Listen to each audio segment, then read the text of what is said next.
El próximo año la economía canaria va a sufrir un ligero frenazo. Es la previsión del BBVA Research de crecer un 2,6% en este 2024. El próximo año aquí en las islas lo haremos un 1,6%. Y ojo, porque el precio de la vivienda va a seguir creciendo. Hablamos de todo ello con Miguel Cardoso, que es el jefe economista de BBVA Research. ¿Qué tal? Buenos días.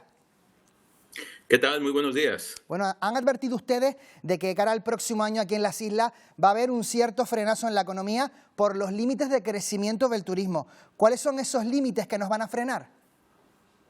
Bueno, en primer lugar, que vamos viendo que el nivel de ocupación está llegando a niveles pues cercanos al 100%. Es cierto que se está avanzando en la desestacionalización, pero ya en temporada alta los niveles son relativamente elevados. Incrementar la capacidad es difícil, eso por un lado. Es tardado, por otro, y finalmente lo que estamos viendo, que somos conscientes todos de ellos, es que como toda actividad económica, el turismo tiene beneficios y costes, y los costes, particularmente algunas externalidades negativas que tiene la actividad, pues están empezando a ser relativamente importantes, sobre todo para la población canaria residente, y en ese sentido, pues muy probablemente lo que veremos viendo conforme se vaya consolidando este escenario es una desaceleración durante los próximos años. Va a haber un frenazo, pero aquí en Canarias creceremos aún así, a pesar de ese frenazo, por encima de la media de la economía nacional. Sí, bueno, una de las cosas que estamos observando es que en este contexto que es posible, donde veamos esta desaceleración, la demanda externa se está comportando bastante bien. Nos está sorprendiendo positivamente la fortaleza del gasto por parte de extranjeros en un entorno que no es fácil. Tenemos una economía en estancamiento en el caso de Alemania. Reino Unido tampoco es que esté teniendo un crecimiento relativamente fuerte, y en este contexto las visitas a Canarias se están manteniendo relativamente bien. No solamente eso, sino que los turistas que llegan a Canarias están gastando cada vez más, y en ese sentido pues esto es una ventaja comparativa respecto a otras regiones de España donde la demanda externa no está tan sólida. Esta desaceleración de la economía canaria, señor Cardoso, ¿va a tener mucho impacto en el empleo?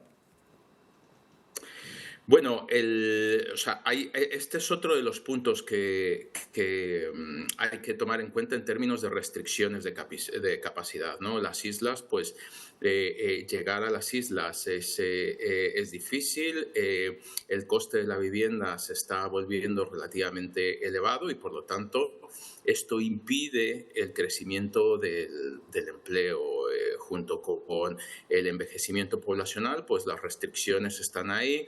Estamos viendo que las vacantes sin cubrir cada vez son más elevadas y, por lo tanto, bueno, una de las cosas que podemos ver, efectivamente, es cierta desaceleración. Nosotros pensamos que, de todas maneras, se pueden crear alrededor de unos 25.000 puestos de trabajo en promedio por año, tanto en 2024 como en 2025, pero la disponibilidad de fuerza de trabajo va a ser un elemento importante. Y es posible que lo que vayamos viendo conforme pase el año es que los salarios empiecen a recuperarse con más fuerza, mientras que el empleo se desacelera.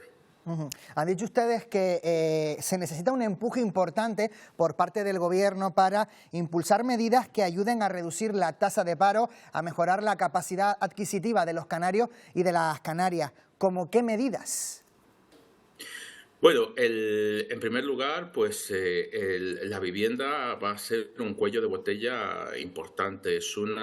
Normalmente cuando hablamos de competitividad no sale el tema de la vivienda porque obviamente hay otros factores como lo es la formación de los trabajadores, como es la formación de los mismos empresarios o la inversión que se produce en capital físico. Pero el tema de la vivienda pues está siendo un factor diferencial a la hora de poder atraer capital humano.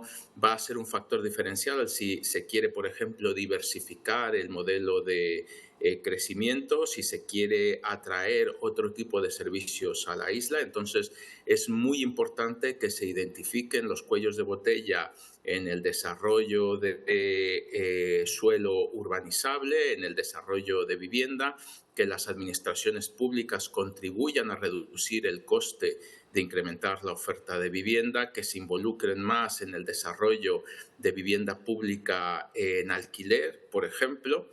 Y además, bueno, pues la ventaja que tiene el Gobierno de Canarias durante los próximos años es que tiene un mayor espacio fiscal que el que tienen otras comunidades autónomas. Y aquí va a ser muy importante una negociación con el Gobierno central para que puedan utilizar ese espacio fiscal en los factores que acabo de comentar: desarrollo de vivienda, formación de capital humano e incentivación de la inversión por parte de las empresas. ¿Han advertido ustedes, hablando de vivienda, de que aunque bajen los tipos de interés y el Euribor, el precio de la vivienda aquí en Canarias va a seguir creciendo? ¿Por qué?